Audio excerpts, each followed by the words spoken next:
Barrow-in-Furness is a small port town nestled along the western coast of England. It was once a thriving industrial hub, its station a vital artery through which goods, workers, and passengers flowed, connecting Sodor to the large English landscape beyond. The sun was just setting over the horizon. A light breeze passed through the station as Henry pulled into the yard with one of his long and heavy goods trains. As he came to a stop, he let off a loud whoosh of steam. "Finally!" Henry called out, to no one in particular. At that moment, a porter walked up to the large green engine and his crew. "Set your train over there, please." He pointed to a long siding, empty and slightly rusted. "Will do," called the crew as they set off once more.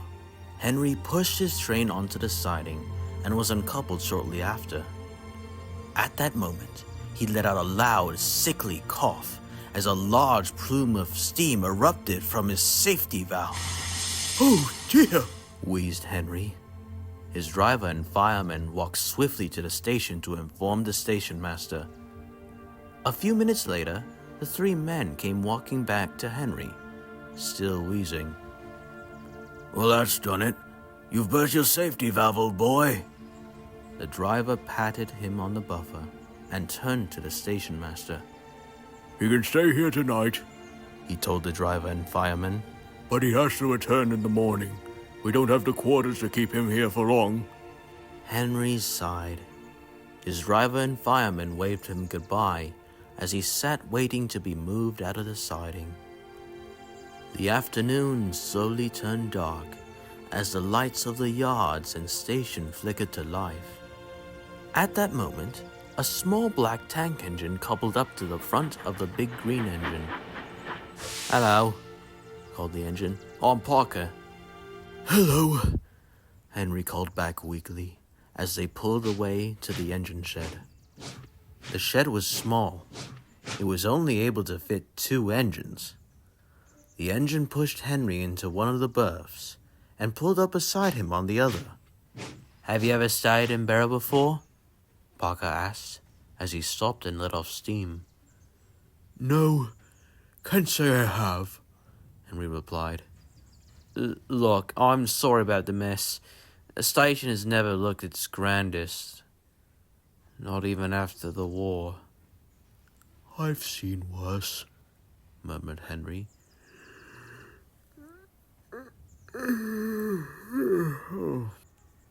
A loud yawn left his mouth as he closed his eyes. Were you ever here during the war?" "No," Henry murmured. All he wanted to do was get some much-needed rest. "Oh, I suppose you've never seen Rover then." Henry sleepily opened one eye. "No? Who is Rover?" The small engine turned his gaze into the yard. The trains rode in and out, day and night, carrying soldiers, supplies, and materials for the war effort. But that was before the world changed. Before the skies were filled with the falling bombs and whirring planes that terrified the people. By autumn 1940, Barrow had become a place of quiet dread. The station, like the town itself, had become a shell of its former self. The buildings scarred from the constant air raids, citizens lost to the war, and the air thick with the stench of fear and smoke. The workers who remained were the tough, the stoic, and the broken-hearted. There was no comfort left in Barrow.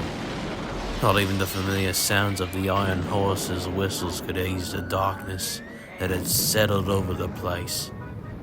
But there was one thing that remained. One last bit of warmth amidst the cold metal of Barrow-in-Furness railway station. A dog. A stray, to be exact. No one knew when Rover first came to the station. He was an unremarkable dog. Thin, scrappy, and nervous at first, but his loyalty had won him a place in the hearts of the station workers and engines alike, including me. As the war progressed, the nights grew darker, and Rover became a constant presence on the platform and the yard. Every evening, after the workers finished their shifts, he would sit by the tracks, watching, as if keeping vigil over the station. The bombs overhead, the sound of the air raid sirens, none of it seemed to faze him. He was a protector, a silent companion, always alert and ready to bark at the slightest disturbance. But Rover wasn't just a dog. He was the heart of the station, an emblem of hope and normality in a time of great uncertainty. He was there when the workers arrived in the early hours, and he was there when the last train of the night left the station. The men would often talk about him during their breaks, and give him scraps from their breakfast. The old station master, Mr. Harrison, even let Rover sleep in the office during one of the worst air raids, when the workers were forced to seek shelter in the underground bunkers. For all the terror the workers felt, Rover was a source of comfort. His quiet presence seemed to soothe the nerves of all those around him. But as the war dragged on, there was little left to comfort the workers. The bombing raids became more frequent, the destruction more devastating, and the sense of loss all the more overwhelming.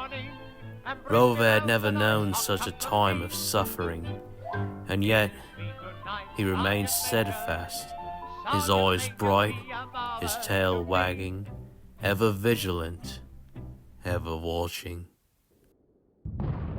It was on one of those fog-laden nights in 1941, when the sky was choked with clouds and the station's platforms seemed to disappear into the thick mist, that Rover's fate was sealed. The war had come to Barrow in full force, and the station was on high alert. The distant sounds of bombers echoed in the night, and the air raid sirens had long since gone silent as the workers rushed to their shelters. The platform was deserted, save for a few engines that remained on standby, waiting for orders, frightened yet unmoving. The air was heavy with moisture, and the ground was slick with the damp fog that rolled in from the sea. It was then that a figure emerged from the fog. A man, thin and haggard, with a tattered coat and wild eyes. His breath came in ragged gasps, and his footsteps faltered as he stumbled onto the platform. He wasn't a worker, he wasn't a soldier, but a stranger. The man had been running from the air raid, seeking refuge from the destruction that had ravaged the town. He was scared, cold, and desperate. His eyes darted wildly as he looked around for shelter, for a place to hide. He saw the station and thought he was safe. But when the man saw Rover, the stray dog that had become so familiar on the platform, he was frightened. Frightened by the war, the bombs, and the constant looming threat of death. He didn't know why he had pulled out a knife. Perhaps he had been overcome by the horror of it all. He had no food, no shelter, no purpose, and in his panic, he saw a threat in Rover, a scrappy, loyal dog that had, for reasons he could not understand, crossed his path. Rover, though just a dog, had been ever watchful of the platform and the station that night. When the man came closer, the dog barked in warning, his body stiffening as he approached the stranger, sensing his fear. But it wasn't aggression, just a bark. just a warning. But the man, his hands shaking, his eyes wide with terror, he panicked. Rover barked again, louder this time, as if he were trying to protect the station from this intruder. The man in his desperate state swung the knife, too fast, too hard. There was a flash of steel, and then a terrible yelp from the poor mutt. The sound echoed through the fog and into the night. The man, scared for his life, fled back into the fog, leaving Rover behind, his life slipping away in the cold. There was no one to help him, no one to hear his cries. His blood stained the platform as he let out his last breath. But there was no one to mourn him. The next morning, the workers arrived back to the yard and found Rover's body, still and lifeless. There were no words to describe the sorrow that filled the station that day. The loyal dog who had watched over Barrow had been taken so soon, lost to a senseless act of violence. They buried him under an old oak tree near the platform, a quiet memorial to the dog who had become a symbol of hope in the darkest days of the war. But after that night, strange things began to happen at Barrow in Furnace. The workers who stayed late to guard the platform claimed to hear a faint barking, a sound that seemed to come from nowhere. At first, they thought it was the wind or their own imagination. But soon, word began to spread. Stories of a ghost dog wandering the platform in search of the man who had slain him. Some even claimed to have seen him. They say his fur was a pale grey, his eyes bright and shiny, and full of sadness. The little engine looked at his buffers as he finished the story. A single tear dripped down his ash-covered face as the wind blew quietly outside.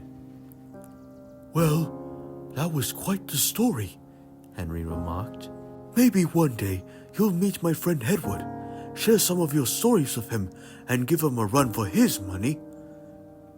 Yeah, the engine replied bleakly. Maybe we should get some sleep now. Good night. As the engine closed his eyes, all Henry could do was stare at the tank engine. Was the story real? The thought played on his mind as he let out a quiet Good night. As he too closed his eyes, the sun finally disappearing out of sight.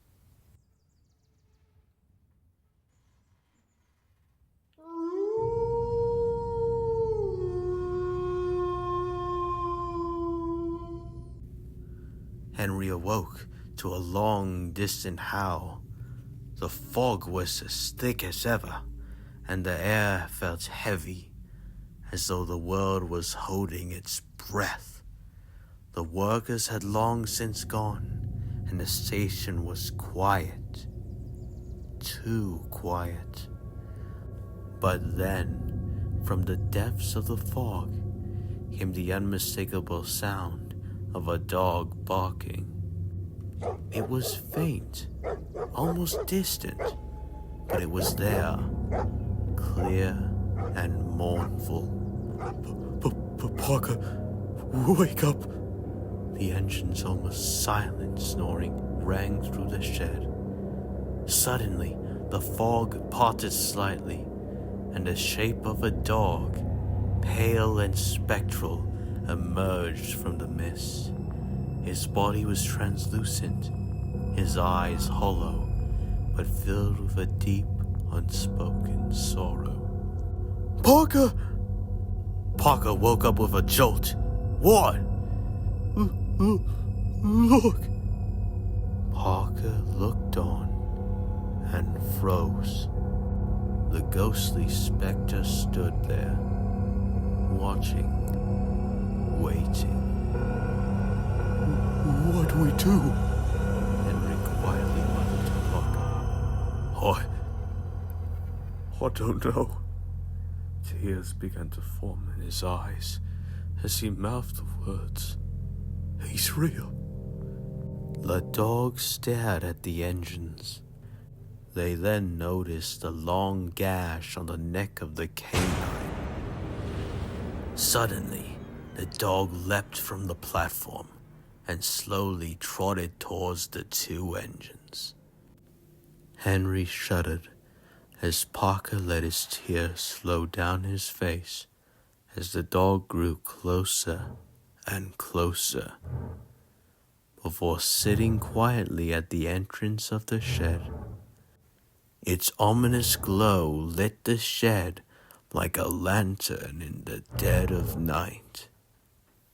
Hello, Rover, Parker calmly said to the specter. The dog's head turned to look at Parker, his eyes forever hollow, but forever watching. Do you remember me? The dog sat silently for a moment before letting out a whimper as he put his front paws onto Parker's buffer. I'm so sorry, boy, Parker quietly but painfully called out as the tears went streaming down his face. I saw everything. I wish I could have done something to save you. The dog's whimpers fell silent as he began to wag his tail. He then licked his buffer. Parker chuckled, knowing that Rover had forgiven him. The dog finally let go of his buffers and gave Henry a curious look. He then turned and swiftly walked back to the platform. Parker looked down at his buffers once more. Rover then jumped back onto the platform and sat for a moment, silent. He lifted his head to the heavens and let out one more long, distinct howl. He closed his hollowed eyes one final time and disappeared into the mist once more, leaving nothing behind but the echoing howl that lingered in the air.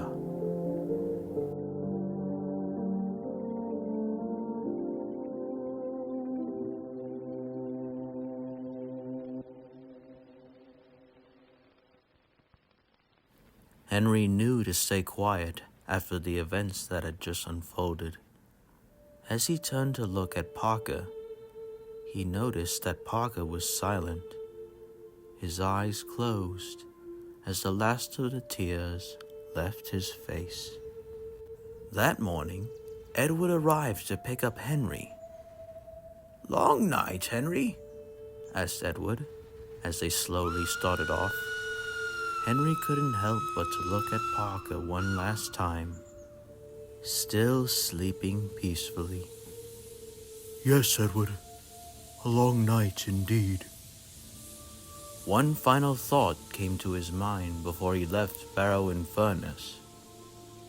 Rover, the dog who gave everything to keep the station safe, had finally saved one last friend.